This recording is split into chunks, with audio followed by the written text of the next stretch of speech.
जेव्हा एखादा देश जन्माला येतो पण त्याच वेळी लाखो लोक बेघर होतात, त्यांचं भविष्य काय असतं? भारताच्या फाळणीने हाच एक खूप मोठा आणि तितकाच भावनिक प्रश्न आपल्या सगळ्यांसमोर उभा केला होता. आज आपण त्याच प्रश्नाचा उत्तराचा शोध घेणार आहोत, एका कहाणीच्या रूपात. एक क्षण विचार करून बघा. एका रात्रीत आपलं घर, आपली माणसं, आपली ओळख सगळं काही एका रेषेमुळे परक झालं. अशा परिस्थितीत जे लाखो लोक भारतात आले, त्यांच्या भवितव्याचं काय? कोण देणार होतं त्यांना ओळख? कोण स्वीकारणार होतं त्यांना? मग या इतक्या मोठ्या, इतक्या मानवी प्रश्नाचं उत्तर कुठे मिळणार होतं? ते उत्तर त्याच काळात लिहिलं जात होतं, आपल्या भारतीय संविधानात. आणि ह्याच प्रश्नासाठी एक खास कलम तयार केलं गेलं, अनुच्छेद 6.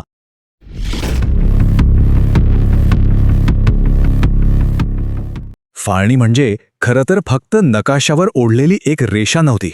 ती कोट्यावधी लोकांच्या काळजावर ओढलेली एक कधीही न भरणारी जखम होती. घरं, नाती, आठवणी सगळं काही मागे सोडून एका नव्या, पूर्णपणे अनोळखी भविष्याकडे निघालेला तो एक प्रचंड मोठा मानवी प्रवाह होता.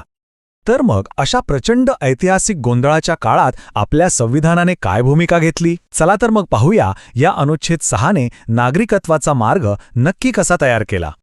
अगदी सोप्या शब्दांत सांगायचं तर हे कलम म्हणजे त्या लोकांना नागरिकत्व देण्याचा एक कायदेशीर आणि सन्मानजनक मार्ग होता, जे फाळणीमुळे पाकिस्तानात अडकले आणि नंतर भारतात परत आले. पण इथे एक गोष्ट समजून घेणं महत्त्वाचं आहे. हे कलम सरसकट सगळ्यांसाठी नव्हतं. याच्या काही अटी होत्या. ते फक्त अशाच लोकांसाठी होतं जे मूळचे अखंड भारताचे नागरिक होते, फाळणीमुळे त्यांची जमीन पाकिस्तानमध्ये गेली आणि ते कायमचं वास्तव्य करण्याच्या इराद्याने भारतात परत आले होते. आणि सगळ्यात महत्त्वाचा मुद्दा म्हणजे भारतात पाऊल ठेवलं आणि आपोआप नागरिक झालात असं अजिबात नव्हतं. नाही, ही एक अतिशय विचारपूर्वक तयार केलेली कायदेशीर प्रक्रिया होती. त्यासाठी 3 मुख्य अटी होत्या. पहिली अट होती भारतात येण्याची एक ठराविक तारीख. दुसरी अट होती इथे कायमस्वरूपी स्थायिक होण्याचा स्पष्ट हेतू, म्हणजे असं नाही की काही दिवसांसाठी आलात, नाही, कायमचं राहायला यावं लागणार होतं. आणि तिसरी, काही विशिष्ट केसेसमध्ये सरकारकडे रीतसर नोंदणी करणं बंधनकारक होतं.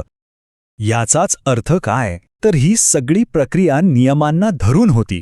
विचार करा, त्या प्रचंड गोंधळाच्या आणि अनिश्चिततेच्या काळात देशाला एक शिस्तबद्ध आणि कायदेशीर चौकट देण्याचा हा एक प्रयत्न होता. आता हे सगळं करताना आपल्या संविधानकर्त्यांसमोर एक खूप मोठी तारेवरची कसरत होती.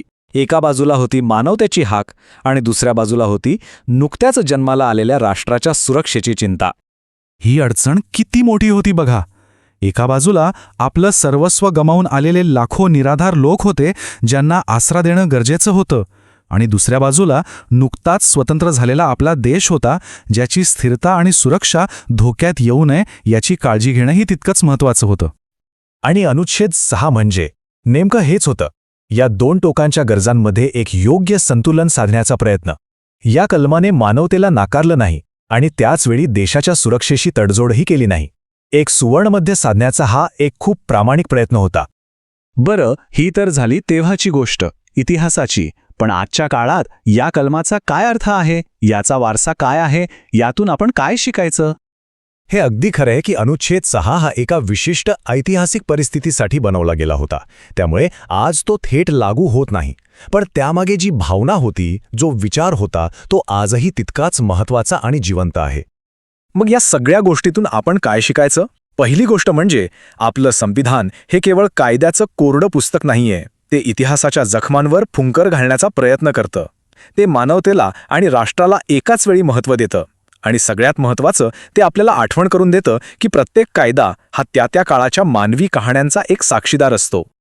आणि मग शेवटी हाच एक प्रश्न मागे राहतो.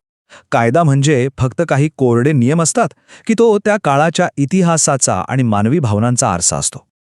मला वाटतं अनुच्छेद 6ची ही कहाणी आपल्याला यावर विचार करायला नक्कीच भाग पाडते.